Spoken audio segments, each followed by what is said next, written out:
ابو امامہ کہتے ہیں کہ رسول اللہ صلی اللہ علیہ وآلہ وسلم نے فرمایا، ابن آدم، اگر تو اپنی حاجت سے زائد مال اللہ کی راہ میں خرچ کرے گا تو یہ تیرے لیے بہتر ہوگا، اور اگر یہ تیرے لیے برا ہوگا اور بقدر کفارت خرچ کرنے میں تیری ملامت نہیں کی جائے گی۔ اور صدقہ خیرات دیتے وقت ان لوگوں سے شروع کر جن کی کفالت تیرے ذمہ ہے، اور اوپر والا دینے والا ہاتھ نیچے والے ہاتھ مانگنے والے سے بہتر ہے۔ امام ترمذی۔ اسی طرح ایک اور حدیث مبارک میں حضرت عمر بن خطاب رضی اللہ تعالیٰ عنہ فرماتے ہیں کہ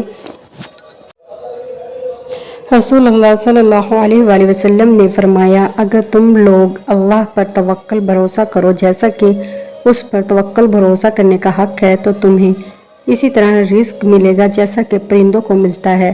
صبح کو وہ بھوکے نکلتے ہیں اور شام کو آسودہ واپس آتے ہیں۔ حدیث جامع ترمذی 2344۔